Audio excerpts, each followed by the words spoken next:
At the end of this year, the Canadian mainstream media, much of it is saying the headlines, Canada's at the forefront of fighting climate change. Like the Prime Minister says, we are fighting climate change. We're going to tax you. We're going to stop the emissions.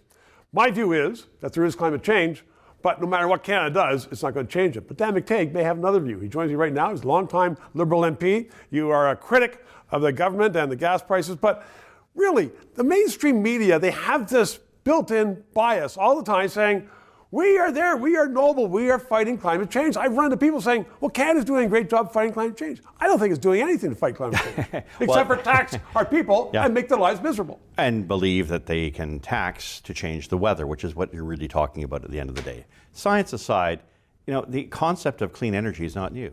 Province of Ontario did it in the early 1900s. Adam Beck, Niagara Falls. We need clean energy. There's no question about it. Nuclear in the late 1960s. Yes. Look, this is not a new concept.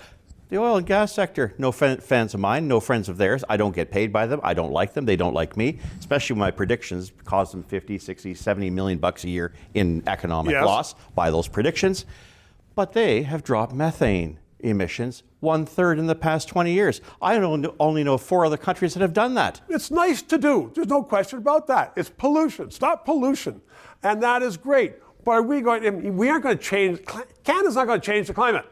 It can't. It can if it gets more LNG sold to China and India so that they don't burn garbage and lignite and all sorts of other things. We aren't doing that, though. No, but we could do that, and that's how you bring about the change you want. That's what makes this thing, Stephen, so ignorant and in fact so hypocritical, is that we have the potential to sell natural gas, clean technologies to the rest of the world. The people stopping us are the same ones saying, nope, Canada's a bad country, we have to tax ourselves, we have to sort of wear the sackcloth and ashes. So why is the public debate like that? Because I run into people all the time saying, we are doing a good job, we got to support this tax because we are going to change the climate. Well, we aren't. And so why don't the smart people who are out there in mainstream media start a different debate and say, Prime Minister, you know what, we got to switch this up. Yeah.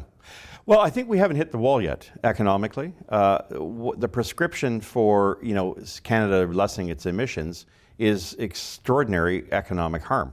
Yes. And without the ability to finance this thing. You want net zero? You got $2 trillion because your debt's $1.2 trillion right now. It's going to cost you $55 billion next year in 2023, 2024 to service that $1.2 trillion.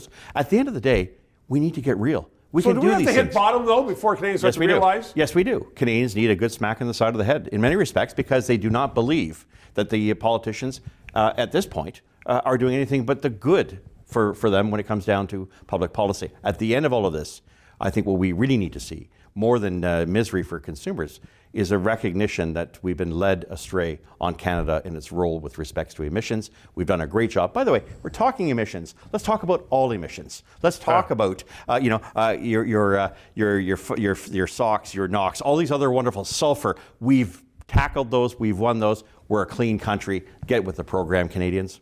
Get with it. Dan, thank you very much. 3 minutes and a few seconds.